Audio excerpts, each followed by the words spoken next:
नमस्कार मित्रों, आज मैं पुनः आप लोगों के सामने श्री विष्णु शर्मा जी की पुस्तक पंचतंत्र से एक नई कहानी प्रस्तुत करने जा रहा हूँ।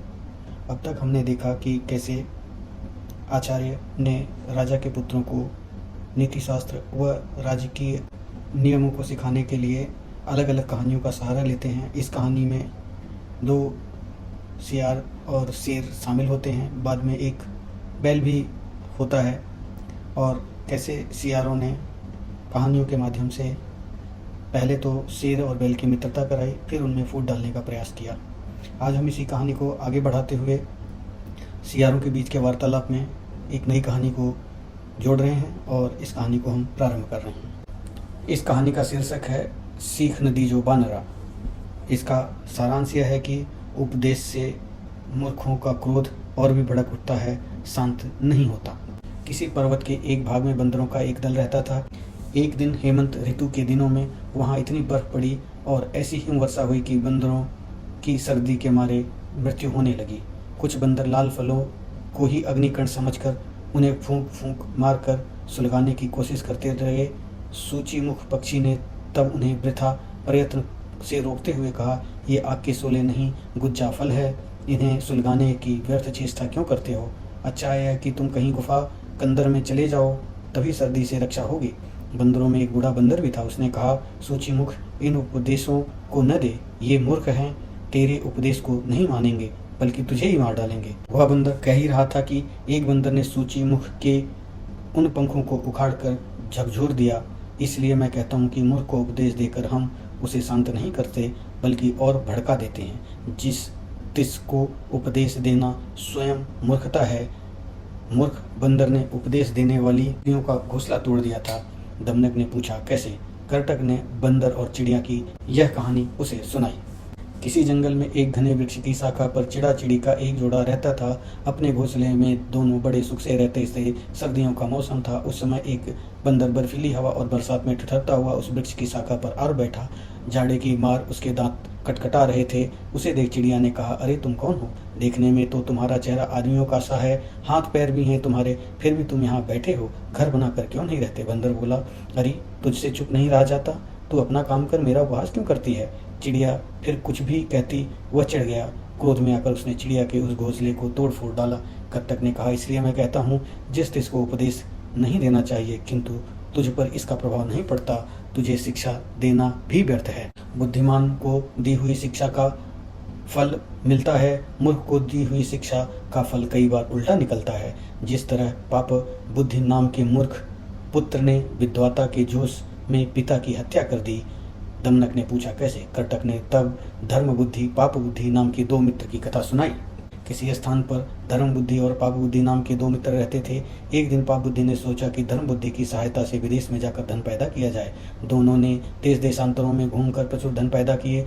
जब वे वापस आ रहे थे तो गांव के पास आकर पाप बुद्धि ने सलाह दी कि इतने धन से बंधु बांधवों के बीच में नहीं रहा जा सकता। इसे देखकर उनमें ईर्ष्या होगी, लोभ भी होगा, किसी न किसी बहाने वे बांटकर खाने का यत्न करेंगे। इसलिए इस धन का बड़ा भाग जमीन में गाड़ देते हैं, जब जरूरत होगी तो लेते रहेंगे। धर्म बुद्धि यह बात मान गया। जमीन में गड्ढा खोदकर दोनों ने अपने संचित धन वहां रख दिए और गांव में चले आए।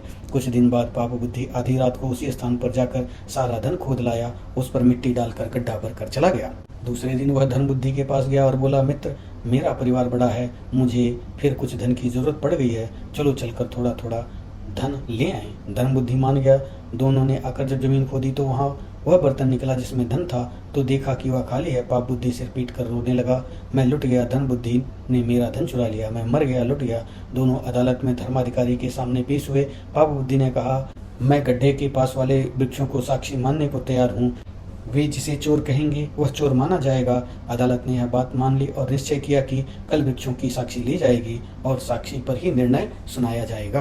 रात को पाप बुद्धि ने अपने पिता से कही, तुम अभी गड्ढे के पास वाले वृक्ष की खोखली जड़ में बैठ जाओ। जब धर्माधिकारी पूछे तो कह देना कि चोर धर्म बुद्धि है। उसके पिता ने वही किया। सवेरे वहां जाकर वह वृक्ष के अंदर बैठ गया। धर्माधिकारी ने जब ऊंचे स्वर में पुकारा, हे वन देवता, तुम ही साक्षी हो कि इन दोनों में चोर कौन है। तब वृक्ष की जड़ में बैठे हुए पाप बुद्धि के पिता ने कहा, धर्म बुद्धि चोर है, उसने ही धन चुराया है। धर्माधिकारी तथा राजपुरुषों को बड़ा आश्चर्य हुआ। वे भी अपने धर्म ग्रंथों को देखकर निर्णय देने की तैयारी ही कर रहे थे कि धर्म बुद्धि ने उस वृक्ष में आग लगा दी जहाँ से आवाज आई थी। थोड़ी देर में पाप बुद्धि का पिता आग से झुलसता हुआ उस वृक्ष की जड़ से निकला।